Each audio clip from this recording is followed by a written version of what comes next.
salah satu kekeliruan kita dalam memahami tubuh manusia adalah tentang konsep kalori.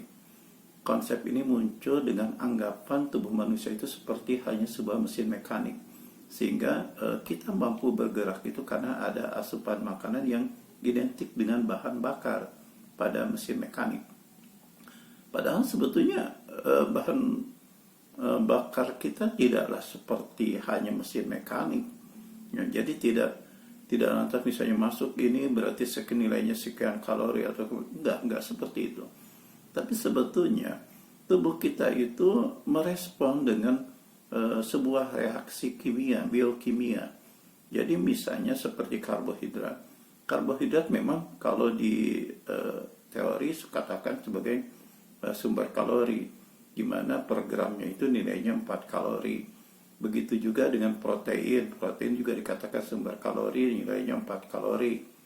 Terus lemak nilainya 9 kalori. Tapi tubuh kita tidak bekerja dengan mengkonversi makanan tersebut begitu saja jadi kalori, tidak. Tapi setiap jenis makanan itu diperlakukan berbeda. Misalnya karbohidrat. Karbohidrat itu begitu masuk ke saluran pencernaan, dia akan merangsang pelepasan insulin.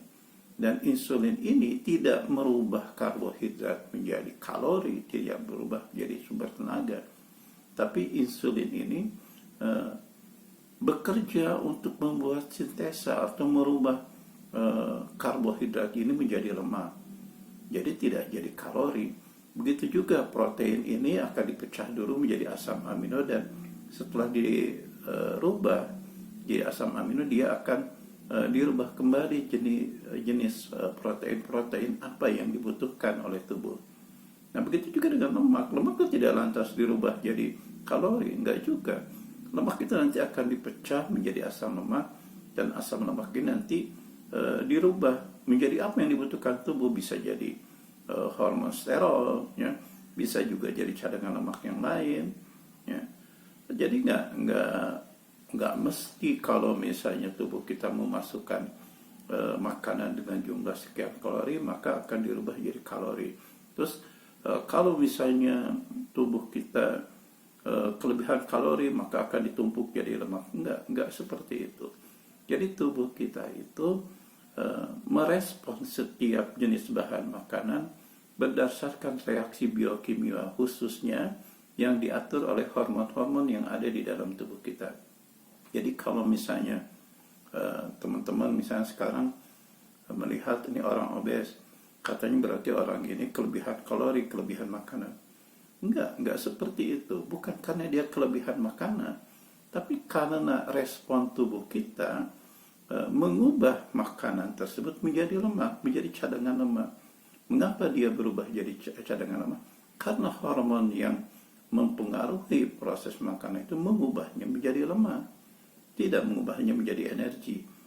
Tapi kalau misalnya respon tubuhnya mengeluarkan jenis hormon yang lain, maka dia akan berubah menjadi cadangan energi. Dan cadangan energi tubuh kita bukan kalori. Cadangan energi di tubuh kita adalah ATP.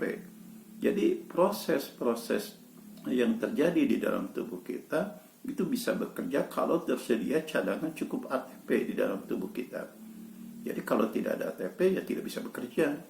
Ya, masuknya makanan ke dalam sel juga nutrisi sel itu perlu ATP.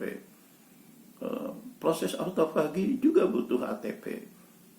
Semuanya butuh ATP, dan itu bukan berasal dari pemecahan makanan menjadi kalori, tapi proses yang dilakukan oleh hormon mengubah makanan tersebut nanti jadi sebuah rangkaian reaksi biokimia yang kompleks, lalu setelah itu disimpan dalam bentuk cadangan ATP. Tapi apakah semua makanan dirubah jadi ATP? Enggak juga. Kalau misalnya yang keluarnya hormon lain, misalnya hanya insulin saja, dia tidak akan merubah makanan itu jadi ATP, tapi dia akan merubah makanan tersebut menjadi cadangan lemak, atau kalau protein menjadi polipeptida atau jenis protein-protein lain yang dibutuhkan oleh tubuh yang lain. Jadi sekali lagi, kalau teman-teman punya target untuk membentuk tubuh, kita tidak perlu menghitung berapa kalori, tapi perhatikan jenis makanannya apa, terus bagaimana cara mengkonsumsinya, sehingga target-target yang kita inginkan dari diet itu akan tercapai. Terima kasih.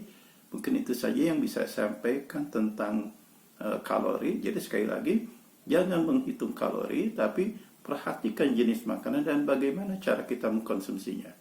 Salam.